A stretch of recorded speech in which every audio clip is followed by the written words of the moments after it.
ನಮಸ್ಕಾರ ವೀಕ್ಷಕರೇ ಧರ್ಮಸ್ಥಳ ಕೇಸ್ಗೆ ಸಂಬಂಧಪಟ್ಟಂತೆ ಉತ್ಖನನ ಕಾರ್ಯ ಸತತ 5ನೇ ದಿನಕ್ಕೆ ಕಾಲಿಟ್ಟಿದೆ. 5ನೇ ದಿನದ ಅಂತ್ಯಕ್ಕೆ ಈ ಕೇಸ್ನಲ್ಲಿ ಒಂದು ಅಚ್ಚರಿಯ ಸ್ಫೋಟಕ ಮಾಹಿತಿ ಹೊರಬಿದ್ದಿದೆ. ಕೊನೆಗೂ ದೂರುದಾರ ಹೇಳಿದಂತೆಯೇ ಸಾಕ್ಷಿ ಹೊರಬಿದ್ದಿದೆ. ದಶಕಗಳವರೆಗೆ ಮಣ್ಣೊಳಗೆ ಹೂತು ಹೋಗಿದ್ದ ಅಚ್ಚರಿಯ ಸಂಗತಿಗಳು ಹೊರಬಂದಿವೆ. ಬರೋಬ್ಬರಿ 25 ಮಾನವ ದೇಹದ ಭಾಗಗಳು ಪತ್ತೆಯಾಗಿದೆ. ಆದರೆ ಆ ಒಂದು ಅಸ್ಥಿಪಂಜರ ಛಿದ್ರವಾಗಿದೆ. 5ನೇ ದಿನದ ಅಂತ್ಯಕ್ಕೆ ಪಾಯಿಂಟ್ ನಂಬರ್ 7ರಲ್ಲಿ ಅಗೆಯುವ ಕಾರ್ಯ ಪೂರ್ಣಗೊಂಡ ಬೆನ್ನಲ್ಲೇ ಈ ಸ್ಫೋಟಕ ಮಾಹಿತಿ ಹೊರಬಿದ್ದಿರುವಂಥದ್ದು. ಇನ್ನು ಈ ಪ್ರಕರಣದ ತನಿಖೆ ಪ್ರಗತಿಯಲ್ಲಿರುವಾಗಲೇ ಹೈಕೋರ್ಟ್ ಒಂದು ಮಹತ್ವದ ಆದೇಶವನ್ನು ನೀಡಿದೆ. ಈ ಆದೇಶ ಈಗ ಹಲವರಿಗೆ ಶಾಕ್ ಕೊಟ್ಟಿದೆ.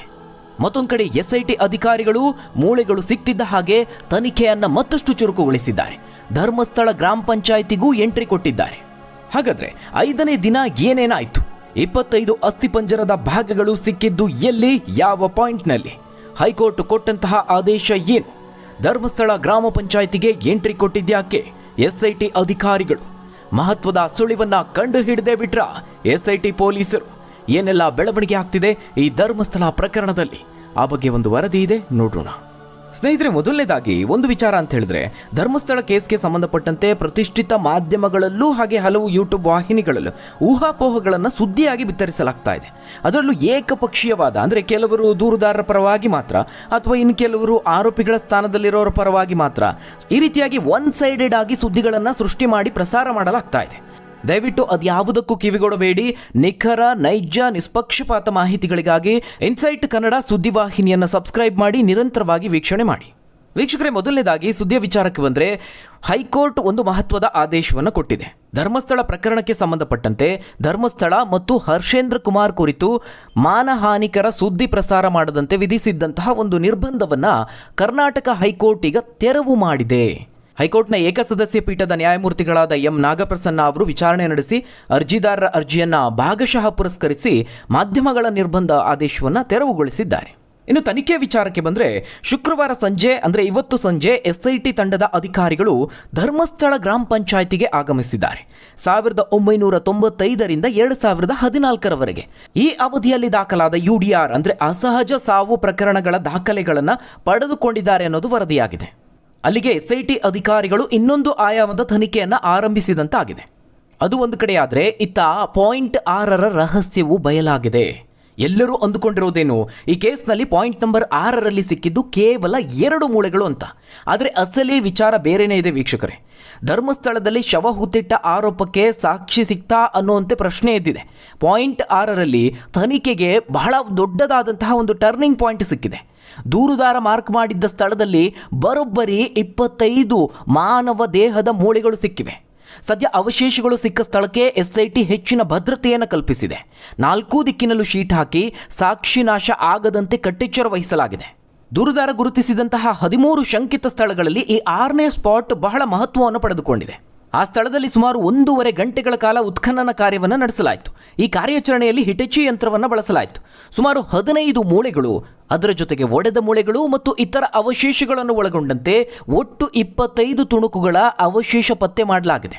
ಈ 25 ತುಣುಕುಗಳಲ್ಲಿ ಏನೇನಿದೆ ಅನ್ನೋದನ್ನು ನೋಡೋದಾದ್ರೆ, ಮಾನವ ದೇಹದ ತಲೆಬುರುಡೆಯ 2 ತುಂಡುಗಳು ಸೇರ್ಕೊಂಡಿವೆ.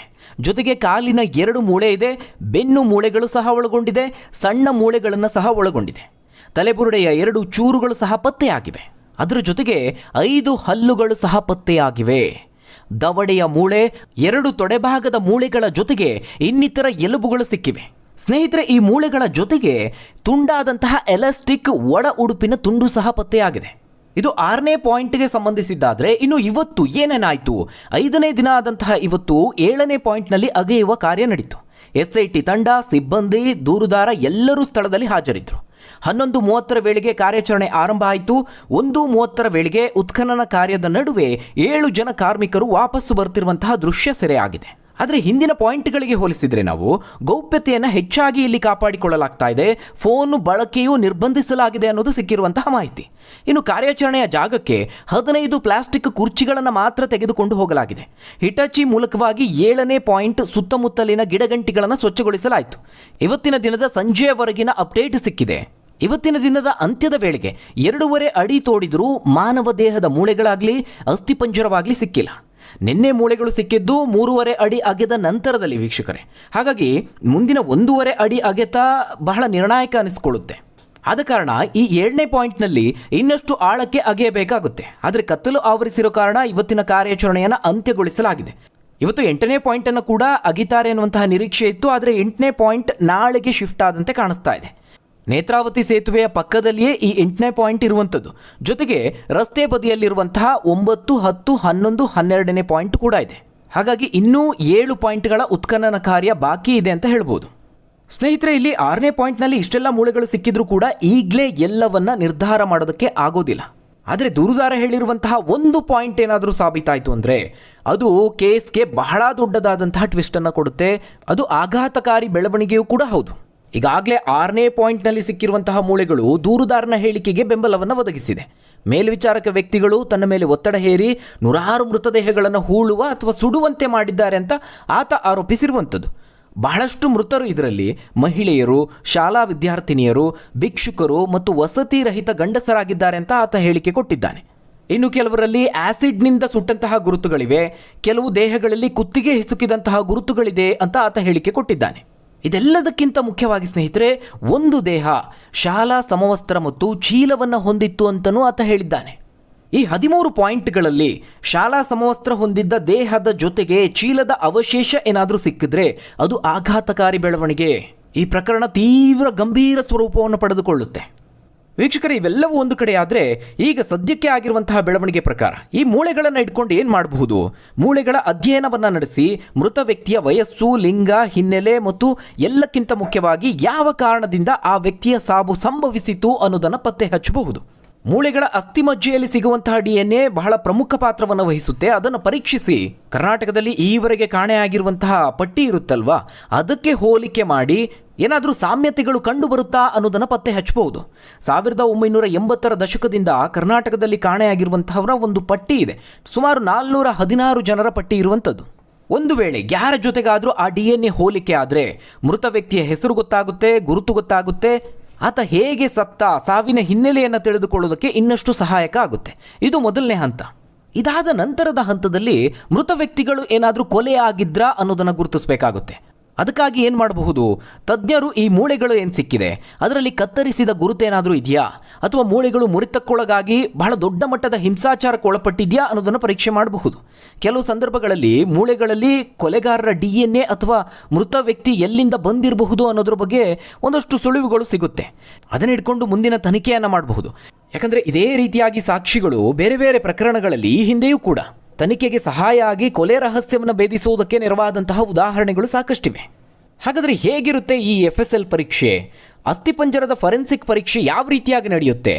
ಸ್ನೇಹಿತರೆ, ಮೊದಲನೇದಾಗಿ ಎಲ್ಲ ಎಲುಬುಗಳು ಪ್ರಾಥಮಿಕ ದೃಶ್ಯ ಪರಿಶೀಲನೆ ಮೂಲಕ ಆರಂಭ ಆಗುತ್ತೆ. ಮೊದಲು ಈ ಅಸ್ಥಿಪಂಜರ ಮಾನವದ್ದೇನ ಅಥವಾ ಪ್ರಾಣಿಗಳದ್ದ ಮೊದಲು ಅದನ್ನು ಖಚಿತಪಡಿಸಿಕೊಳ್ಳಲಾಗುತ್ತೆ. ಅದು ಎಲುಬಿನ ಬಣ್ಣ, ಗಟ್ಟಿತನ, ವಕ್ರತೆ ಇತ್ಯಾದಿಗಳನ್ನು ಆಧರಿಸಿ ಹೇಳಬಹುದು. ಅದೇ ರೀತಿಯಾಗಿ ಯಾವುದಾದ್ರೂ ಪೆಟ್ಟು, ಬಿರುಕುಗಳ ಪರಿಶೀಲನೆ ಕೂಡ ನಡೆಯುತ್ತೆ. FSL ತಂಡ ಎಲುಬಿನಲ್ಲಿ ಹಗುರ ಅಥವಾ ಗಂಭೀರ ಪೆಟ್ಟುಗಳು ಇದೆಯಾ, ಬಿರುಕುಗಳ ಲಕ್ಷಣಗಳಿದೆಯಾ ಅನ್ನೋದನ್ನು ಪರಿಶೀಲನೆ ಮಾಡ್ತಾರೆ. ಆ ಮೂಲಕ ಶವದ ಮೃತ್ಯುವಿನ ಶೈಲಿ ಹತ್ಯೆ ಆಗಿದೆಯಾ ಅಥವಾ ನೈಸರ್ಗಿಕ ಸಾವ ಅನ್ನೋದನ್ನು ಅಂದಾಜು ಮಾಡಬಹುದು. ಇನ್ನು ಅಸ್ಥಿಪಂಜರದ ಆಯಾಮಗಳ ಆಧಾರದಲ್ಲಿ ಶವದ ಲಿಂಗ, ವಯಸ್ಸು, ಎತ್ತರ ಹಾಗೆ ಕೆಲವೊಂದು ಸಲ ವಂಶೀಯ ಗುಣಲಕ್ಷಣಗಳನ್ನು ಕೂಡ ಅಂದಾಜು ಮಾಡಬಹುದಾದಂತಹ ಸಾಧ್ಯತೆ ಇದೆ. ವಿಶೇಷವಾಗಿ ಶ್ರೋಣಿ ಭಾಗ ಅಥವಾ ಪೆಲ್ವಿಸ್ ಭಾಗ ಅಂತ ಕರೀತಾರೆ. ಜೊತೆಗೆ ಮಸ್ತಕದ ಮೂಳೆಗಳು, ಸ್ಕಲ್, ಇವುಗಳು ಪ್ರಮುಖ ಮಾಹಿತಿಯನ್ನು ನೀಡುವಂತಹ ಶಕ್ತಿಯನ್ನು ಹೊಂದಿವೆ. ಇನ್ನು ಮೂಳೆಗಳಲ್ಲಿ ಗಂಭೀರವಾದಂತಹ ಪೆಟ್ಟುಗಳು ಬಿದ್ದಂತಹ ಮಾರ್ಕ್ಗಳೇನಾದರೂ ಇದ್ದರೆ ಯಾವ ಆಯುಧದಿಂದ ಹತ್ಯೆ ಮಾಡಲಾಯಿತು ಅಥವಾ ಗನ್ಶಾಟ್ ಬಳಸಿ ಹತ್ಯೆ ಮಾಡಲಾಯ್ತಾ, ಈ ಬಗ್ಗೆ ನಿಖರವಾದಂತಹ ಮಾಹಿತಿ ಲಭ್ಯವಾಗುತ್ತೆ. ಇನ್ನು ನಿಮ್ಮೆಲ್ಲರಿಗೂ ಗೊತ್ತಿರುವಂತೆ DNA ಪರೀಕ್ಷೆ ಅದನ್ನು ಖಚಿತವಾಗಿ ಮಾಡ್ತಾರೆ. ಶವದ ಗುರುತನ್ನು ಪತ್ತೆ ಹಚ್ಚೋದಕ್ಕೆ ಎಲುಬಿನ ಒಳಗಿನ ಬೋನ್ ಮ್ಯಾರೋ ಅಥವಾ ಡೆನ್ಸ್ ಬೋನ್ನಿಂದ DNAಯನ್ನು ಸಂಗ್ರಹಿಸಿ ವಿಶ್ಲೇಷಣೆ ಮಾಡಲಾಗುತ್ತೆ. ಸ್ನೇಹಿತರೆ, ಇಷ್ಟು ಮಾತ್ರ ಅಲ್ಲ, ಈ ಒಂದು ಶವವನ್ನು ಎಷ್ಟು ವರ್ಷಗಳ ಹಿಂದೆ ಹೂತು ಹಾಕಲಾಗಿದೆ ಅದನ್ನು ಕೂಡ ಪತ್ತೆ ಹಚ್ಚುವಂತಹ ಟೆಕ್ನಾಲಜಿ ಇದೆ. ರೇಡಿಯೋ ಕಾರ್ಬನ್ ಡೇಟಿಂಗ್ ಅಂತ ಕರೀತಾರೆ, ಅಥವಾ ಬೋನ್ ಡಿಗ್ರೇಡೇಷನ್ ಅನಾಲಿಸಿಸ್ ಮೂಲಕವಾಗಿ ಈ ಸಾವಿನ ಅವಧಿಯನ್ನು ಅಂದಾಜು ಮಾಡಬಹುದು. ಇನ್ನು ಆ ವ್ಯಕ್ತಿಗೆ ವಿಷ ಕೊಟ್ಟು ಏನಾದರೂ ಹತ್ಯೆ ಮಾಡಿದರೆ, ಆ ರೀತಿಯಾದಂತಹ ಅನುಮಾನಗಳಿದ್ರೆ ಅಸ್ಥಿಯಲ್ಲಿ ಉಳಿದಿರುವಂತಹ ಅಣುಚಿಹ್ನೆಗಳು, ಟಾಕ್ಸಿಕ್ ಎಲಿಮೆಂಟ್ಸ್ಗಳನ್ನು ಪತ್ತೆ ಹಚ್ಚುವ ಮೂಲಕವಾಗಿ ಆ ಒಂದು ಆಧಾರದ ಮೇಲೆ ವಿಷದ ಬಗ್ಗೆ ಮಾಹಿತಿಯನ್ನು ತಿಳಿದುಕೊಳ್ಳಬಹುದು. ಈ ರೀತಿಯಾಗಿ ವೈಜ್ಞಾನಿಕವಾಗಿ ಬೇರೆ ಬೇರೆ ರೀತಿಯಾದಂತಹ ಸಾಧ್ಯತೆಗಳಿವೆ. ಒಟ್ಟಾರೆಯಾಗಿ ಧರ್ಮಸ್ಥಳ ಕೇಸ್ ತೀವ್ರ ಕುತೂಹಲವನ್ನು ಮೂಡಿಸಿದೆ. ಇನ್ನುಳಿದ ಪಾಯಿಂಟ್ಗಳಲ್ಲಿ ಏನು ಸಿಗಬಹುದು ಅನ್ನೋದನ್ನ ಎಲ್ಲರೂ ಎದುರು ನೋಡ್ತಾ ಇದ್ದಾರೆ. ಹಾಗಾದ್ರೆ ವೀಕ್ಷಕರೇ, ಈ ಒಂದು ಪ್ರಕರಣದ ಬಗ್ಗೆ ನೀವೇನಂತೀರಾ? ಇಲ್ಲಿ ದೂರುದಾರ ವ್ಯಕ್ತಿ ಹೇಳ್ತಾ ಇರುವಂಥದ್ದು ಸರಿನಾ, ಅಥವಾ ಆರೋಪಿ ಸ್ಥಾನದಲ್ಲಿರೋರು ಹೇಳ್ತಾ ಇರುವಂಥದ್ದು ಸರಿನಾ? ತಪ್ಪದೆ ನಿಮ್ಮ ಅನಿಸಿಕೆ, ಅಭಿಪ್ರಾಯವನ್ನು ವ್ಯಾಲಿಡ್ ಪಾಯಿಂಟ್ಸ್ಗಳ ಸಮೇತವಾಗಿ ಕಮೆಂಟ್ ಮೂಲಕವಾಗಿ ತಿಳಿಸಿ. ಧನ್ಯವಾದಗಳು ವೀಕ್ಷಕರೇ.